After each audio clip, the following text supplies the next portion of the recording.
ক্রিমে ভর্তি, ঠিক পছন্দ মতো আমাদের হলো না, কিন্তু দাম তো বেশ ভালোই নিয়েছিল। বাইরে এত চড়া রোদ দেখে মনে হচ্ছে বৈশাখ জ্যৈষ্ঠ মাসের রোদ। তারপর আমরা ক্যাব বুক করলাম এবং রওনা দিলাম বাড়ির উদ্দেশ্যে। এরপর বাড়ি আমরা ফিরতে ফিরতে অনেক লেটে একটা এসবিএসটিসি বাস পেয়েছিলাম। সেই বাসটার যা অবস্থা, সে তো আস্তে আস্তে যাচ্ছে, 3 ঘন্টার জায়গায় 4 ঘন্টায় বাড়ি ফিরলাম।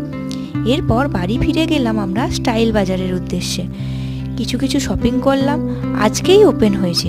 যা ভিড় ছিল, বিলিং কাউন্টারে দাঁড়িয়ে থাকতে থাকতে আমাদের পায়ে একদম ব্যথা হয়ে গিয়েছিল। টাটা, দেখা হচ্ছে নেক্সট কোনো মিনি ব্লগে।